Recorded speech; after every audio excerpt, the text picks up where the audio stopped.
दोस्तों कई बार ये सवाल आता है कि क्या ब्रेकअप हो जाने के बाद आपका एक्स पार्टनर वापस आपकी ज़िंदगी में आता है, क्या छोड़ के जाने वाले वापस आते हैं। तो मैं तो इस वीडियो में हम डिस्कस करने वाले हैं कि जो लोग ब्रेकअप करके चले जाते हैं वो किस केस में आते हैं, किस केस में नहीं आते हैं। तो यहाँ पर मैं 5 पॉइंट के बारे में डिस्कस करने वाला हूँ जो कि आप अगर नहीं करते हैं तो आपको छोड़ के जाने वाला ज़रूर वापस आएगा, और अगर आप ये 5 पॉइंट करते रहते हैं तो भैया वो कभी नहीं आने वाला। तो वो 5 पॉइंट क्या है आपको पता लगेगा इस वीडियो से। तो चलिए बिना वक्त गवाए इस वीडियो को शुरू करते हैं।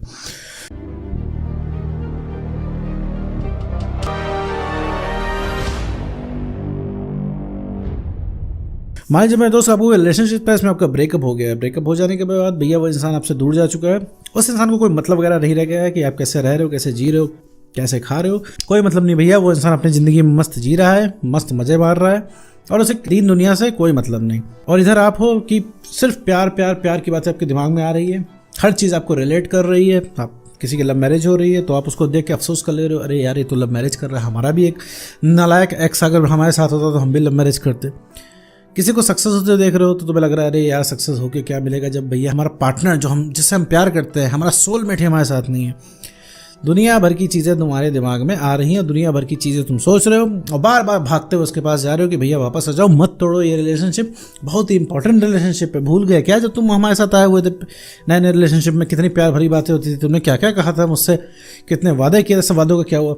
लेकिन भैया वो इंसान चिल है, उसे कोई फर्क नहीं पड़ता। वो कहता है भैया तुम जाओ अपना करियर देखो, अपना लाइफ देखो, हमसे मत कहो, हमसे रिलेशनशिप मत मांगो, अपना अपना देखते हैं, रिलेशनशिप भैया नहीं हो पाएगा। ये सब आपसे बहुत ही कड़वी बात वो इंसान करके चला जाता है और आप आ जाते हो भयंकर तरीके से टेंशन में कि अब क्या होगा, अब कैसे होगा। आप तो आपको लाइफ इमेजिन नहीं होती पार्टनर के बिना। अब आप सोच रहे हो कि भैया ऐसा कौन सा चूरन अगले इंसान ने खा लिया जो कि भैया इसको कोई फर्क ही नहीं पड़ रहा। भैया ब्रेकअप तो इसका भी हुआ है लेकिन ये तो मज़े में, हमारा जो है ऐसी तैसी हुई जा रही है, हमारा तो मूड ही नहीं सही रह रहा है, आखिरी बार हंसे कब थे ये भी हमें याद नहीं। तो ये सारी चीज़ें जो है आपको परेशान करती हैं और ऐसे केस में आपको लगता है कि अब ये छोड़ के जाने वाला वापस आएगा, क्योंकि आप हर ट्राई तो करके देख चुके होते हो, आप उसको जितना जानते हो, आप इतना एड़ी चोटे का जोड़ लगा चुके होते हैं। तभी तो आप यूट्यूब पे आते हो कि भैया जो कुछ नहीं मिल रहा है तो यूट्यूब पे ही देखते हैं कि क्या आखिर कैसे क्या कोई चीज़ काम करती है। तो यहाँ पे मैं 5 पॉइंट बताने वाला हूँ जिनको अगर आपने ब्रेकअप के बाद वो 5 पॉइंट करने बंद कर दिए तो भैया आपका एक्स पार्टनर वापस आ जाएगा, चाहे कैसा भी ब्रेकअप हो, कितना भी आड़ा तिरछा ब्रेकअप हो, उससे कोई फर्क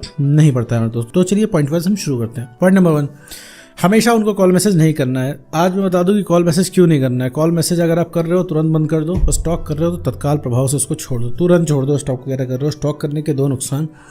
पहली चीज़ है कि तुम्हारा समय बर्बाद होगा उसमें, तुम स्टॉक करोगे। तुम पैदा होके इतने बड़े इस वजह से नहीं हुए हो कि किसी के जीवन में क्या चल रहा है इसके में झांकते रहो। दूसरी चीज़ है आदत बन जाएगी, एडिक्टिव हो जाओगे। एक समय आएगा कि बिना स्टॉक किए तुम्हें खाना नहीं पचेगा, तो स्टॉक नहीं करना है। और हर समय कॉल मैसेज उस इंसान को नहीं करना है। हर समय अगर कॉल मैसेज करते हो उस इंसान को तो तुम सिर्फ अपनी सेल्फ रिस्पेक्ट को उसके सामने गिराते हो, तुम सिर्फ उस इंसान को इरिटेट करते हो। उस इंसान के इनबॉक्स में केवल तुम जगह बना रहे हो फालतू की, ठीक है। वो इंसान तुम्हारे नाम से, तुम्हारे मैसेज से, तुम्हारे कॉल से वो भयंकर तरीके से इरिटेट हो जाएगा, ठीक। तो दुनिया के आखिरी इंसान भी बचोगे तुम तो भी तुमसे वो रिलेशनशिप नहीं करेगा। तीसरे, चौथे, 5वें, 6ठे, 7वें को ले आएगा, अरे गैरों को ले आएगा, लेकिन तुमको नहीं ले आएगा, ठीक है। तो एक रिलेशनशिप में भैया सेल्फ रिस्पेक्ट बहुत ज़रूरी होती है। तो जो है वो इंसान छोड़ के गया है तो उस इंसान को उसकी गलती का रियलाइज़ होना चाहिए, उसे पता होना चाहिए कि उसने क्या किया। तो इसके लिए आप कृपया कॉल मैसेज करना तो बंद कर दें उसको। नंबर 2, रिक्वेस्ट नहीं करनी है। रिक्वेस्ट नहीं करनी है उससे रिलेशनशिप में आने की। आप उससे क्या मांग रहे हो रिक्वेस्ट में? रिक्वेस्ट करके कह रहे हो भैया आ जाओ रिलेशनशिप में, रिक्वेस्ट करके कह रहे हो उससे प्यार कर लो, रिक्वेस्ट करके कह रहे हो उससे अटेंशन दे लो, रिक्वेस्ट करके कह रहे हो मेरी इज्जत कर लो। देखो ये सारी चीज़ कमाई जाती है ना कि रिक्वेस्ट में मांगी जाती है, और रिक्वेस्ट करने से कुछ होने वाला नहीं है, उसे रत्ती भर भी फर्क नहीं पड़ेगा। क्योंकि तुमने ये सोच रखा है कि यार हम क्या कहते हैं उससे रिक्वेस्ट कर रहे हैं उसका दिल पिघल जाए, कि पहली बात तुम्हारा तरीका गलत है और वो तुम्हारा एक्स पार्टनर है, उसके ऊपर कोई फर्क नहीं पड़ने वाला है। तुमने देख ही चुके हो, रिक्वेस्ट कर करके तुम घिस गए, लेकिन उसके शरीर पे ज़रा सा भी फर्क नहीं पड़ा, उसकी सेहत पे ज़रा सा भी फर्क नहीं पड़ा, और आज भी वो इंसान मज़े से जी रहा है और मज़े कर रहा है। तो उससे क्या साबित होता है कि रिक्वेस्ट करने से कुछ नहीं होना है। और तुम मान लो रिक्वेस्ट करके उस इंसान को तो वापस नहीं ला सकते, मान लो गलती से एक बार मान लेते रिक्वेस्ट करके उस इंसान को तुम वापस रिलेशनशिप में लाए हो, तो क्या मेरे दोस्त उसके ऊपर प्राउड कभी कर पाओगे? नहीं मेरे दोस्त, कभी भी तुम उस इंसान के ऊपर प्राउड नहीं कर पाओगे। इसको तुम रिक्वेस्ट करके लाए हो, ठीक है मेरे दोस्तों, रिक्वेस्ट नहीं करनी है। नंबर 3, वो जा रहा है तो उसे जाने दो, उसे रोको मत। वो जा रहा है वो इंसान तो उसे जाने दो, उसे रोको मत, क्योंकि वो इंसान जो है अभी अपने मन की कर रहा है, उसे लग रहा है उसका काम आपके बिना चल लेगा, तो उसकी मान लेने दो। जब वो इंसान आगे जाके गड्ढे में गिरेगा तब तुम्हें उससे ज़्यादा समझ में आएगा, उस इंसान को तब ज़्यादा समझ में आएगा। अभी तुम उसको रोकोगे तो वो नहीं सुनने वाला है, ठीक है। उसको कुछ भी सही गलत बताओगे उसे नहीं सुनना, बस उसे अपने मन की करनी है। जैसे तुम समझ लो कि तुम्हें अपने मन की करनी है। तुमसे भी कोई कहे कि भैया रिलेशनशिप के पीछे भागना छोड़ दो, मूव ऑन करो, आगे बढ़ो, तो तुम्हें उसकी बात नहीं सुननी होगी। तुम एकदम पीछे भागोगे ही भागोगे, तुम भाग रहे हो, तुम कल भी भागोगे, क्योंकि तुम्हारे मन कर रहा है, तुम्हें अंदर से आया, तुम्हें सब कुछ सही लग रहा है। भाई रिक्वेस्ट करना गलत है, अभी कोई यहाँ से कहता है रिक्वेस्ट मत करो, तो तुम फिर भी करोगे, तुम फिर भी पीछे भागोगे, फिर भी टेक्स्ट करोगे। क्यों? क्योंकि तुम्हारा मन कर रहा है। तो उसी तरह एक्स पार्टनर का मन कर रहा है जाने का, तो वो भैया किसी के कहने से नहीं रुकेगा। स्वयं ब्रह्मा भी उतर है ना, तो भी वो इंसान नहीं रुकने वाला है, जैसे कि तुम नहीं रुकोगे। तो उसी तरह भैया वो जा रहा है, जाए तो खुद गड्ढे में गिरेगा तो समझ में आएगा, तब उसे समझ में आएगा भैया तुम कितना सही थे, तुम कितना सही कह रहे थे। क्योंकि किसी को बोल के उसकी गलती रियलाइज तुम नहीं करा पाओगे, किसी के मुंह पे उसकी गलती बताओगे तो वो भड़क जाएगा उल्टा। तो बेहतर वो है कि वो जाए और आगे गड्ढे में गिरे, तब उसको समझ में आए। मान लीजिए यहाँ से सीधे रास्ते से कोई जा रहा है, आगे गड्ढा है, तुम उसको रोक रहे हो, भैया आगे मत जाओ, गड्ढा है, गिर जाओगे। वो कहेगा नहीं भाई हमें जाना है तो जाना है, चलो अपना काम देखो। अब वो इंसान नहीं रुक रहा है, जब आगे जाके गड्ढे में गिरेगा तब उसे रियलाइज होगा यार जो पीछे इंसान मुझे रोक रहा था, एक बार उसकी बात सुन लेनी चाहिए। ऐसे तुम कितनी भी ज्ञानबाजी करोगे, तुम गलत कर रहे हो, ब्रेकअप नहीं करना चाहिए, वो इंसान नहीं सुनने वाला, क्योंकि वो इंसान नहीं सुनने वाला, उसे चाहिए आज़ादी। ठीक है मेरे दोस्त, तो रोकना नहीं है। पॉइंट नंबर 4, उनको प्यार नहीं दिखाना है। ठीक है, प्यार नहीं दिखाना मतलब प्यार भरी बातें, रिलेशनशिप की बातें नहीं करनी है। तुमको क्या लगता है इंसान तुम्हारे प्यार का भूखा है? भाई उस इंसान तुम्हारे प्यार का भूखा नहीं, तुम्हारे प्यार से वो इरिटेट हो चुका है। तुम्हारे प्यार की मिठाई इतनी ज़्यादा हो चुकी है कि अब तुम सच में भी केयर में मैसेज करते हो ना, तो उसे इरिटेशन हो जाती है। तो तुमको क्या लगता है कि वो इंसान को तुम बहुत ज़्यादा प्यार दिखा दोगे तो उसे लगेगा ओहो तुम मुझसे इतना प्यार करते हो, सच्चा प्यार करते हो, मैं आ जाता हूँ रिलेशनशिप में? नहीं भैया, ऐसे नहीं होता है। एक बात मैं बता दूं, जैसा तुम लोगों को प्यार करते हो वैसा तुमको कोई नहीं कर पाएगा। ठीक है, ये तुमने मान रखा है ना कि हम जो अगले के लिए करेंगे वो हमें अगला रिटर्न करेगा। नहीं भाई, ऐसा नहीं होता, ऐसा नहीं होता है बिल्कुल भी। आज वो प्यार के मूड में नहीं है, आज तुम प्यार के मूड में ना, आज तुमने जीवन की सारी चीज़ें छोड़ के प्यार प्यार प्यार प्यार प्यार कर रहे हो, लेकिन वो इंसान आज प्यार के मूड में नहीं है। उसे रिलेशनशिप की बातें ही नहीं करनी, एटलीस्ट तुमसे नहीं करनी है। ठीक, तो अगर तुमसे वो इंसान प्यार मोहब्बत की बातें नहीं कर रहा है तो इसका मतलब ये नहीं है कि वो इंसान प्यार मोहब्बत में इंटरेस्टेड नहीं है, सिर्फ तुमसे इंटरेस्टेड नहीं है। रीज़न क्या है कि तुम प्यार मोहब्बत के नाम पे टॉर्चर कर रहे हो उसको।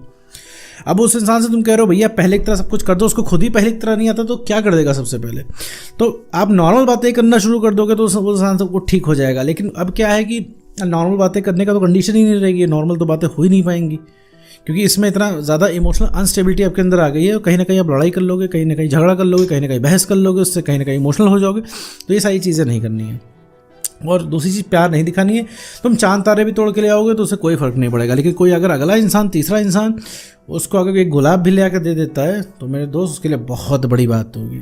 ठीक है मेरे दोस्त, तो ये चीज़ उसको प्यार नहीं दिखाना है।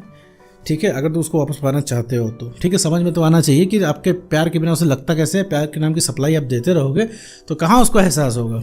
और पॉइंट नंबर 5, अगर आपको कहीं से पता चलता है कि थर्ड पर्सन को डेट कर रहा है, अगर आप उसको रिएक्ट कर रहे हो, उससे चिल्लाने पहुंच रहे हो उसके ऊपर, उसको कॉल मैसेज कर रहे हो, उसको उल्टा सीधा बोल रहे हो, धमकी दे रहे हो, रिक्वेस्ट कर रहे हो, तो ये मत करना मेरे दोस्त। ये गलती बहुत बड़ी गलती होती है, क्योंकि ये इससे ज़्यादा सेल्फ रिस्पेक्ट का लॉस कहीं नहीं होता है। क्योंकि वो इंसान का मन है, आज तुम पता है तुम कुछ नहीं कर पाओगे, तुम्हारे सामने वो थर्ड पर्सन को डेट करेगा और तुम कुछ नहीं कर पाओगे, तुम बहुत ज़्यादा पीछे पड़ोगे, उसके सामने ही तुमको बेइज्जत करेगा, स्टिल तुम कुछ नहीं कर पाओगे। रीज़न क्या है? क्योंकि तुम्हें वो इंसान चाहिए और वो इंसान तुम्हारी पहुंच से लगातार बाहर है। तो किसी को डेट कर रहा है तो करने दो, कोई बात नहीं, उसका जो मर्जी आ रहा है करने दो। हो सकता है थोड़ा सा भाई दर्द होगा इस चीज़ में, लगेगा हाँ यार कल इंसान हमको बोलता था, वो अब आज किसी और को बोलेगा। ठीक है, ये सारी चीज़ तुम्हारे दिमाग में आएगी, लेकिन समझ लो वो एक्स पर्सन बहुत ज़्यादा टेम्परेरी है और थर्ड पर्सन का बहुत ज़्यादा स्कोप नहीं है। वो थर्ड पर्सन सिर्फ एक समझौता है बहुत ही शॉर्ट पीरियड के लिए, जहाँ पे तुम्हारी सेल्फ रिस्पेक्ट मेंटेन हो गई, कॉन्फिडेंस तुम्हारा बढ़ गया है, उस इंसान को पता लग गया कि अब तुम उसके पीछे प्यार में पागल नहीं हो, अब तुम उसके पीछे नहीं भाग रहे हो, वो इंसान थर्ड पर्सन को तुरंत छोड़ देगा। ठीक है, कहने का मतलब है रियलाइज तुमको करके ही रहेगा और छोड़ के जाने वाला वापस आएगा, मत्था टेक के तुम्हारे पास जाना ही पड़ेगा। अगर तुम्हारी सेल्फ रिस्पेक्ट बढ़ गई तो, कॉन्फिडेंस बढ़ गया, इमोशनली स्टेबल हो गए, तो लग गया तुम काम से काम रख रहे हो, लग गया तुम उससे प्यार नहीं करते, अब उसे लग गया कि उसकी पहुंच से तुम बाहर हो रहे हो, उसी दिन सारा प्यार उमड़ जाएगा, उसी दिन सारी फीलिंग जाग जाएगी। तो उम्मीद करता हूं दोस्तों आपको वीडियो समझ में आएगा। तो आज के वीडियो में